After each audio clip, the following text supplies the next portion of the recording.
ಶ್ರೀ ವಾಮನ ಪುರಾಣಂ 76ನೆಯ ಅಧ್ಯಾಯವು. ಪುಲಸ್ತ್ಯರು ಹೇಳುತ್ತಾರೆ, ತ್ರೈಲೋಕ್ಯ ರಾಜ್ಯ ಭಾರವೆಲ್ಲವೂ ದಾನವರಲ್ಲಿ ಸೇರಿದ ನಂತರ ಇಂದ್ರನು ದೇವತೆಗಳೊಡನೆ ಚತುರ್ಮುಖನ ಭವನಕ್ಕೆ ಹೋದರು. ಅಲ್ಲಿ ಋಷಿಗಳೊಡನೆ ಕುಳಿತಿದ್ದ ಕಮಲಾಸನನಾದ ಬ್ರಹ್ಮನನ್ನು, ಸಮೀಪದಲ್ಲಿದ್ದ ತಂದೆಯಾದ ಕಶ್ಯಪರನ್ನು ನೋಡಿದನು.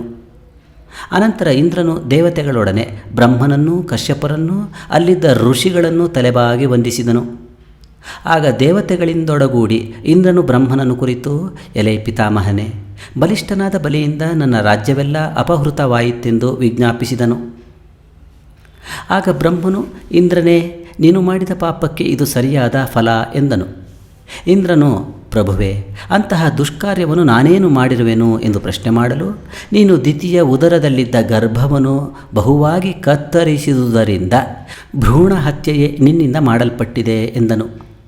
ಅನಂತರ ಇಂದ್ರನು ತಂದೆಯನ್ನು ಕುರಿತು, ಪ್ರಭುವೇ, ಅದು ತಾಯಿಯ ದೋಷದಿಂದಲೇ ಆದುದೇ ಹೊರತು ನನ್ನ ಅಪರಾಧದಿಂದಲ್ಲ. ಆಗ ದಿತಿಯು ಅಶುಚಿಯಾಗಿದ್ದುದರಿಂದ ಗರ್ಭವು ಆ ರೀತಿ ವಿಪತ್ತಿಗೆ ತುತ್ತಾಯಿತೆಂದನು.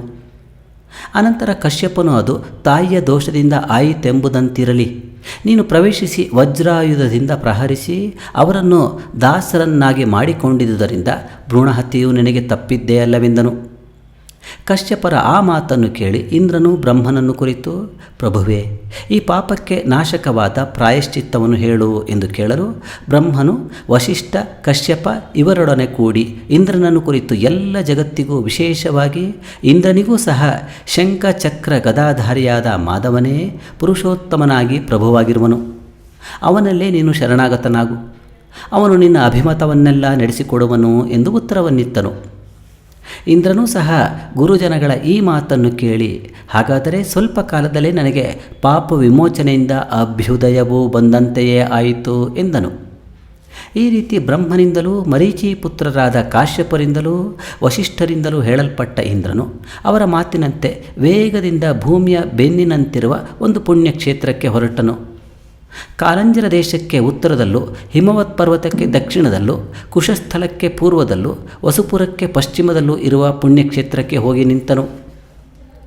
ಆ ಕ್ಷೇತ್ರದಲ್ಲಿಯೇ ಪೂರ್ವದಲ್ಲಿ ಗಯನೆಂಬ ದೊರೆಯು ಬಹುದಕ್ಷಿಣೆಯುಳ್ಳ ಅಶ್ವಮೇಧವನ್ನು ಅನೇಕಾವರ್ತಿ ಮಾಡಿದ್ದನು. ದುರ್ಜಯ ಎಂಬುವನು ದಾನವರೊಡನೆ ಅನೇಕಾವರ್ತಿ ಮನುಷ್ಯ ಮೇಧವನ್ನು ಮಾಡಿದ್ದನು. ಆ ಮನುಷ್ಯ ಮೇಧವು ಮಹಾಮೇಧವೆಂದು ಪ್ರಸಿದ್ಧ ಹೊಂದಿತು. ಪೂಜ್ಯನಾದ ಮುರಾರಿಯು ಅವ್ಯಕ್ತ ಮೂರ್ತಿಯಾಗಿ ನಿಂತು ದುರ್ಜಯನನಿಗೆ ದ್ವಾರಪಾಲ ಪದವಿಯನ್ನಿತ್ತು ಗದಾಧರನೆಂದು ಪ್ರಸಿದ್ಧಿ ಹೊಂದಿದನು. ಯಾವ ಆ ಕ್ಷೇತ್ರದಲ್ಲಿ ಬ್ರಾಹ್ಮಣೋತ್ತಮರು ಶ್ರುತಿಶಾಸ್ತ್ರಗಳನ್ನು ಬಿಟ್ಟಿದ್ದರೋ, ಕ್ಷೇತ್ರ ಮಹಾತ್ಮ್ಯದಿಂದ ಬ್ರಹ್ಮನಿಗೆ ಸಮಾನರೇ ಆಗುತ್ತಾರೆಯೋ, ಯಾವ ಕ್ಷೇತ್ರದಲ್ಲಿ ಪಿತೃಗಳನ್ನು ಏಕಮನಸ್ಕತೆಯಿಂದ ಪೂಜಿಸಿದವರು ಭಗವದನುಗ್ರಹದಿಂದ ಮಹಾಮೇಧವೆಂಬ ಯಜ್ಞದ ಫಲವನ್ನೇ ಹೊಂದುತ್ತಾರೆಯೋ, ಯಾವ ಆ ಕ್ಷೇತ್ರದಲ್ಲಿ ಸುರಶಿ ಪುತ್ರಿಯಾದ ಮಹಾನದಿಯು ಜಲವ್ಯಾಜದಿಂದ ಹಿಮವತ್ ಪರ್ವತವನ್ನು ಹೊಂದಿ ದರ್ಶನ ಮತ್ತು ಪಾನ ಮತ್ತು ಸ್ನಾನಗಳಿಂದ ಜಗತ್ತನ್ನೇ ಪಾಪರಹಿತನ್ನಾಗಿ ಮಾಡಿದಳೋ, ಅಂತಹ ಪುಣ್ಯಕ್ಷೇತ್ರಕ್ಕೆ ಹೋಗಿ ಇಂದ್ರನು ಆಶ್ಚರ್ಯಕರವಾದ ಆ ಮಹಾನದಿಯ ದಡದಲ್ಲಿ ಆಶ್ರಮವನ್ನು ಮಾಡಿಕೊಂಡು ಮಹಾವಿಷ್ಣುವಿನ ಆರಾಧನೆಗಾಗಿ ನಿಂತನು. ಅಲ್ಲಿ ಗದಾಧರನಾದ ವಿಷ್ಣುವನ್ನು ಸ್ತೋತ್ರ ಮಾಡುತ್ತಾ ಪ್ರಾತಃ ಕಾಲದಲ್ಲಿ ಸ್ನಾನ ಮಾಡುವುದು, ನೆಲದಲ್ಲಿಯೇ ಮಲಗುವುದು, ಏಕಭುಕ್ತನಾಗಿರುವುದು, ಯಾಚಿಸದಿರುವುದು, ಇಂತಹ ನಿಯಮಗಳೊಡನೆ ತಪಸ್ಸನ್ನು ಮಾಡತೊಡಗಿದನು. ಹೀಗೆ ಕಠಿಣವಾದ ತಪಸ್ಸಿನಲ್ಲಿ ನಿರತನಾಗಿ ಸರ್ವೇಂದ್ರಿಯ ನಿಗ್ರಹ ಹೊಂದಿ ಕಾಮಕ್ರೋಧರಹಿತನಾಗಿರುವ ಆ ಇಂದ್ರನಿಗೆ ತಪಸ್ಸಿನಲ್ಲಿಯೇ ಪೂರ್ಣವಾದ ಸಂವತ್ಸರವೇ ಕಳೆಯಿತು. ಅನಂತರ ಗದಾಧರನಾದ ವಿಷ್ಣುವು ಸಂತುಷ್ಟನಾಗಿ ಇಂದ್ರನನ್ನು ಕುರಿತು, ಇನ್ನು ನಿನ್ನ ತಪಸ್ಸು ಸಾಕು, ನಾನು ಸಂತುಷ್ಟನಾಗಿದ್ದೇನೆ, ಈಗ ನಿನಗೆ ಪಾಪ ವಿಮೋಚನೆಯಾಗಿದೆ, ಹೋಗು ಎಂದನು. ದೇವರಾಜನೇ, ನಿನ್ನ ರಾಜ್ಯವನ್ನೂ ಸಹ ನೀನು ಶೀಘ್ರದಲ್ಲಿಯೇ ಹೊಂದುವೆ, ನಿನಗೆ ಮುಂದೆ ಶ್ರೇಯಸ್ಸುಂಟಾಗುವಂತೆ ನಾನು ಪ್ರಯತ್ನ ಮಾಡುತ್ತೇನೆ. ಹೀಗೆ ಗದಾಧರನಾದ ಮಹಾವಿಷ್ಣುವಿನಿಂದ ಅನುಗ್ರಹಿಸಲ್ಪಟ್ಟ ಇಂದ್ರನು ಮನೋಹರವಾದ ಆ ನದಿಯಲ್ಲಿ ಸ್ನಾನ ಮಾಡಲು ಹೋದನು. ಸ್ನಾನ ಮಾಡಿದೊಡನೆಯೇ ತನ್ನಿಂದ ಹೊರಗೆ ಹೊರಟ ಪಾಪಗಳು ಮನುಷ್ಯ ರೂಪವನ್ನು ಹೊಂದಿ, ಸ್ವಾಮಿಯೇ, ನಮಗೆ ಏನು ಅಪ್ಪಣೆ ಎಂದು ಕೇಳಿಕೊಂಡವು. ಆಗ ಇಂದ್ರನು ಭಯಂಕರವಾದ ಆಕಾರವುಳ್ಳ ಪುಲೀಂದರವೆಂಬ ಅಭಿಧಾನದಿಂದ ಬಂದು ನಿಂತಿರುವ ಆ ಪಾಪಿ ಮನುಷ್ಯರನ್ನು ಕುರಿತು, ನನ್ನ ಪಾಪದಿಂದುದ್ಭವಿಸಿದವರ ನರರೇ, ನೀವು ಈ ಹಿಮಾದ್ರಿ ಮತ್ತು ಕಾಳಿಂದ್ಯರ ಪರ್ವತದ ಮಧ್ಯದಲ್ಲಿ ಪುಲೀಂದರವೆಂಬ ಹೆಸರಿನಿಂದ ವಾಸ ಮಾಡಿಕೊಂಡಿರಿ ಎಂದು ಅಪ್ಪಣೆ ಮಾಡಿದನು. ಈ ರೀತಿ ಆ ಪುಳಿಂದರಿಗೆ ಅಪ್ಪಣೆ ಮಾಡಿ ಇಂದ್ರನು ಪಾಪ ವಿಮೋಚನೆ ಹೊಂದಿ ಅಮರರಿಂದಲೂ ಸಿದ್ಧ ಯಕ್ಷಾದಿಗಳಿಂದಲೂ ಪೂಜಿಸಲ್ಪಡುತ್ತಾ ತಾಯಿಯಾದ ದಿತಿಯ ಧರ್ಮಾವಾಸವಾದ ಆಶ್ರಮಕ್ಕೆ ಹೊರಟನು. ಅಲ್ಲಿ ದಿತಿಯನ್ನು ನೋಡಿ ಅಂಜಲಿ ಬಂಧ ಪೂರ್ವಕವಾಗಿ ಅವಳ ಪಾದಗಳಿಗೆ ಶಿರಬಾಗಿ ಸಾಷ್ಟಾಂಗ ಪ್ರಣಾಮ ಮಾಡಿ ತನ್ನ ವೃತ್ತಾಂತವನ್ನೆಲ್ಲ ಅವಳಲ್ಲಿ ಭಿನ್ನವಿಸಿದನು. ಆ ದಿತಿಯೂ ಸಹ ಇಂದ್ರನನ್ನು ಪ್ರೀತಿಪೂರ್ವಕವಾದ ಕಟಾಕ್ಷದಿಂದ ನೋಡಿ ಅವನನ್ನು ಆಲಂಗಿಸಿ ಆಗ್ರಹಣ ಮಾಡಿ ಅವನ ದುಃಖಕ್ಕೆ ಕಾರಣವನ್ನು ಕೇಳಿದಳು. ಆಗ ಇಂದ್ರನು ಬಲಿಯಿಂದ ದೇವತೆಗಳಿಗೆ ಉಂಟಾದ ಪರಾಜಯವನ್ನು, ದೇವತೆಗಳೊಡನೆ ತಾನು ಬ್ರಹ್ಮಲೋಕದಲ್ಲಿದ್ದುದನ್ನು ಅವಳಲ್ಲಿ ಅರಿಕೆ ಮಾಡಿದನು. ಅನಂತರ ದಿತಿಯು ಇಂದ್ರನ ದುರವ್ಯಸ್ಥೆಯನ್ನು ಕೇಳಿ ಬಹಳ ದುಃಖಪಟ್ಟು ಪುತ್ರನಾದ ಇಂದ್ರನು ದೈತ್ಯರಿಂದ ಪರಾಜಿತನಾದದ್ದನ್ನು ತಿಳಿದು ಅನಾದಿಯಾಗಿಯೂ ಜಗದ್ವಂದ್ಯನಾಗಿಯೂ ಇರುವ ಮಹಾವಿಷ್ಣುವಿನಲ್ಲಿ ಶರಣಾಗತಳಾಗಿ ಬೇಡಿಕೊಂಡಳು. ಅನಂತರ ನಾರದರು ದೇವತೆಗಳಿಗೆ ತಾಯಿಯಾದ ದಿತಿಯು ಚರಾಚರ ಪ್ರಪಂಚಗಳಿಗೂ ಉತ್ಪಾದಕನಾದ ಸರ್ವ ಪ್ರಮಾಣ ಮೂರ್ಧನ್ಯನಾದ ಮಹಾವಿಷ್ಣುವನ್ನು ಯಾವ ಕಾಲದಲ್ಲಿ ಆರಾಧಿಸಿದಳು ಎಂದು ಮಧ್ಯ ಪ್ರಶ್ನೆ ಮಾಡಲು ಪುಲಸ್ತ್ಯರು ಹೇಳುತ್ತಾರೆ. ದೇವತೆಗಳೆಂಬ ಅಗ್ನಿಗೆ ಉತ್ಪಾದಕಳಾದ ಆದಿತಿಯು ದಾನವಪತಿಯಿಂದ ಪರಾಜಿತನಾದ ದೀನನಾದ ಇಂದ್ರನನ್ನು ನೋಡಿ ಘೃತಾಚಿ ಎಂಬ ಪರಬ್ರಹ್ಮ ತೇಜಸ್ಸಿಗೆ ಆಶ್ರಯನಾದ ಸೂರ್ಯನು ಮಕರ ರಾಶಿಯಲ್ಲಿರುವಾಗ ಶುಕ್ಲ ಪಕ್ಷದ ಸಪ್ತಮಿಯಲ್ಲಿ ಮಹೋದಯ ಪರ್ವತದಲ್ಲಿ ಪೂರ್ವ ದಿಕ್ಕಿನಿಂದ ಆರೋಹಣ ಮಾಡಿದ ಸೂರ್ಯಮಂಡಲವಾಸಿಯಾದ ನಾರಾಯಣನನ್ನು ನೋಡಿ ಉಪವಾಸದಿಂದಿದ್ದು ಮನೋವಾಕ್ಕಾಯುಗಳ ಸಂಯಮ ಹೊಂದಿ ಅವನಲ್ಲಿ ಶರಣಾಗತಳಾದಳು. ಆಗ ಆ ಅದಿತಿಯು ಈ ರೀತಿ ಸ್ತೋತ್ರ ಮಾಡುತ್ತಾಳೆ. ದಿವ್ಯ ಕಮಲ ಕೋಶದಂತೆ ಸುಕುಮಾರ ಮೂರ್ತಿಯೇ ನೀನು ಜಯಶೀಲನಾಗು, ಸರ್ವೋತ್ಕೃಷ್ಟನಾಗಿರು. ಸಂಸಾರ ವೃಕ್ಷಕ್ಕೆ ಕೊಡಲಿಯಂತೆ ನಾಶಕನೇ ನೀನು ಜಯಶೀಲನಾಗು. ಪಾಪವೆಂಬ ಕಟ್ಟಿಗೆಗೆ ಅಗ್ನಿಯಂತೆ ದಾಹಕನೇ ನೀನು ಜಯಶೀಲನಾಗು. ಎಲ್ಲ ಪಾಪಗಳಿಗೂ ನಾಶಕನೇ ನಿನಗೆ ಅನಂತ ನಮಸ್ಕಾರಗಳು. ಸರ್ವ ವಸ್ತುಗಳಿಗೂ ಪ್ರಕಾಶಕನೇ ದಿವ್ಯಮೂರ್ತಿಯೇ ನಿನಗೆ ನಮಸ್ಕಾರಗಳು. ಎಲೈ ವಿಶ್ವಮೂರ್ತಿಯೇ, ಎಲ್ಲ ಚರಾಚರ ಪ್ರಪಂಚಕ್ಕೂ ನೀನೇ ಕಾರಣನಾಗಿರುವೆ, ರಕ್ಷಕನೂ ಆಗಿರುವೆ. ನನ್ನನ್ನು ಕಾಪಾಡು.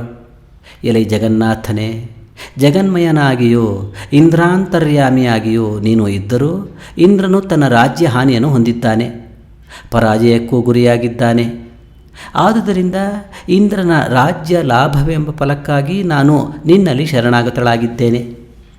ಹೀಗೆ ಸ್ತೋತ್ರ ಮಾಡಿ ದೇವತಾ ಶ್ಲಾಘ್ಯವಾದ ರಕ್ತ ಚಂದನದಿಂದ ಭಗವಂತನನ್ನು ಲೇಪಿಸಿ ಕಣಗಲೆ ಹೂವುಗಳಿಂದ ಪೂಜಿಸಿ ದಿವ್ಯವಾದ ಧೂಪ ದೀಪಗಳಿಂದಲೂ ಆಜ್ಯದಿಂದ ಕೂಡಿದ ಮಹಾರ್ಹವಾದ ಅನ್ನದ ನೈವೇದ್ಯದಿಂದಲೂ ಸತ್ಕರಿಸಿ ಪುಣ್ಯಕರವಾದ ಸ್ತೋತ್ರಗಳಿಂದ ಸ್ತುತಿಸುತ್ತಾ ನಿರಾಹಾರಳಾಗಿ ಕುಳಿತಳು.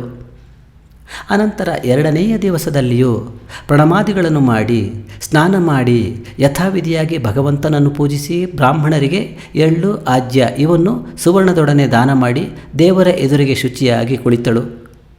ಅನಂತರ ಜಗದ್ಭಾಸಕರಾದ ಘೃತಾರ್ಚಿ ಎಂಬ ಹೆಸರಿನ ನಾರಾಯಣನು ಸೂರ್ಯಮಂಡಲದಿಂದ ಹೊರಟು ಬಂದು ದಿತಿಯ ಎದುರಿಗೆ ನಿಂತು ಹೇಳಿದನು, ಎಲೈ ದಕ್ಷಕನ್ಯೆಯೇ, ಈ ನಿನ್ನ ವ್ರತ ನಿಯಮದಿಂದ ನಾನು ಸಂತುಷ್ಟನಾಗಿರುತ್ತೇನೆ. ನನ್ನ ಅನುಗ್ರಹದಿಂದ ದುರ್ಲಭವಾದ ಮನೋರಥವನ್ನು ಸಹ ನೀನು ಹೊಂದುವೆ. ಎಲೈ ಸುರಮಾತೆಯೇ, ತ್ರೈಲೋಕ್ಯ ರಾಜ್ಯವನ್ನು ನಿನ್ನ ಮಕ್ಕಳಿಗೆ ಕೊಡುತ್ತೇನೆ. ನಿನ್ನ ಉದರದಲ್ಲಿಯೇ ಜನಿಸಿ ದಾನವರನ್ನೆಲ್ಲ ಧ್ವಂಸ ಮಾಡುತ್ತೇನೆ, ಭಯಪಡಬೇಡ ಎಂದನು. ವಾಸುದೇವನ ಆ ಮಾತನ್ನು ಕೇಳಿ ದಿತಿಯು ಪುನಃ ಪುನಃ ಭಯದಿಂದ ನಡುಗುತ್ತಾ ಜಗತ್ಕಾರಣನಾದ ಆ ಪರಮಾತ್ಮನನ್ನೇ ಕುರಿತು, ಪೂಜ್ಯನೇ, ಧರಿಸಲಶಕ್ಯನಾದ ನಿನ್ನನ್ನು ಉದರದಲ್ಲಿ ನಾನು ಹೇಗೆ ಧರಿಸಲಿ? ಯಾವ ನಿನ್ನ ಉದರದಲ್ಲಿ ಸ್ಥಾವರ ಜಂಗಮಾತ್ಮಕವಾದ ಜಗತ್ತೇ ನೆಲೆಸಿರುವುದೋ ಅಂತಹ ತ್ರಿಲೋಕಧಾರಿಯಾದ ನಿನ್ನನ್ನು ಯಾರು ತಾನೇ ಧರಿಸಲು ಸಮರ್ಥರಾದಾರು? ಯಾವ ನಿನ್ನ ಉದರದಲ್ಲಿ ಸಪ್ತ ಸಮುದ್ರಗಳು ಕುಲಪರ್ವತಗಳೊಡನೆ ವಾಸ ಮಾಡುತ್ತಿರುವವೋ ಅಂತಹ ನಿನ್ನನ್ನು ಯಾರು ಧರಿಸಿಯಾರೋ? ಆದುದರಿಂದ ಇಂದ್ರನೇ, ಪುನಃ ಹೇಗೆ ಸುರಪತಿಯಾಗಬಹುದೋ, ನನಗೆ ವ್ಯರ್ಥವಾದ ಈ ಕ್ಲೇಶವು ಹೇಗೆ ತಪ್ಪಬಹುದೋ, ಈ ರೀತಿಯಲ್ಲಿ ನನ್ನ ಮನೋರಥವನ್ನು ಸಫಲಗೊಳಿಸುವ ಭಾವವೆಲ್ಲವೂ ಜನಾರ್ದನನ ಮೂರ್ತಿಯಾದ ನಿನಗೆ ಸೇರಿದುದು ಎಂದಳು. ಆಗ ವಿಷ್ಣುವು, ಭಾಗ್ಯಶಾಲಿನಿಯೇ, ನೀನು ಹೇಳುವುದೆಲ್ಲ ಸತ್ಯವಾದದ್ದು. ಸುರರೂ ಸಹ ನನ್ನನ್ನು ಧರಿಸಲಾರೆಂಬುದು ನಿಜವಾದದ್ದು. ಆದರೂ ನಿನ್ನ ಉದರದಲ್ಲಿಯೇ ನಾನು ಹುಟ್ಟುವೆನು. ನನ್ನನ್ನು ಆಶ್ರಯಿಸಿರುವ ಪ್ರಪಂಚ, ಪರ್ವತ ಮೊದಲಾದವನ್ನು ಕಶ್ಯಪನೊಡಗೂಡಿರುವ ನಿನ್ನನ್ನು ಸಹ ಯೋಗಶಕ್ತಿಯಿಂದ ನಾನೇ ಧರಿಸುತ್ತೇನೆ. ಇದಕ್ಕಾಗಿ ವೃಥಾ ವಿಷಾದ ಪಡಬೇಡ. ಎಲೆ ದಕ್ಷ ನಂದಿನಿಯೇ, ನಿನ್ನ ಉದರದಲ್ಲಿ ನಾನು ಯಾವಾಗ ಉದಯಿಸುವೆನೋ ಆಗಲೇ ದೈತ್ಯರೆಲ್ಲರೂ ನಿಸ್ತೇಜಸ್ಕರಾಗುತ್ತಾರೆ, ಇದರಲ್ಲಿ ಸಂದೇಹವಿಲ್ಲ. ಹೀಗೆಂದು ಹೇಳಿ ಆ ವಾಸುದೇವನು ಶತ್ರು ಸಂಹಾರಕ್ಕಾಗಿ ಪುನಃ ಪ್ರಯತ್ನಿಸಿ ಇಂದ್ರನ ಹಿತಕ್ಕಾಗಿ ತನ್ನ ತೇಜಸ್ಸಿನಿಂದ ಬ್ರಾಹ್ಮಣಿಯಾದ ಆ ದ್ವಿತೀಯ ಅವಯವಗಳಲ್ಲಿಯೂ ಉದರದಲ್ಲಿಯೂ ಪ್ರವೇಶಿಸಿದನು. ಇಂತೂ ಶ್ರೀ ವಾಮನ ಪುರಾಣದ ವಾಮನ ಪ್ರಾದುರ್ಭಾವದಲ್ಲಿ ದ್ವಿತೀಯ ವರಪ್ರದಾನವೆಂಬ 76ನೆಯ ಅಧ್ಯಾಯವು ಸಮಾಪ್ತವಾದುದು. ಶ್ರೀರಸ್ತು.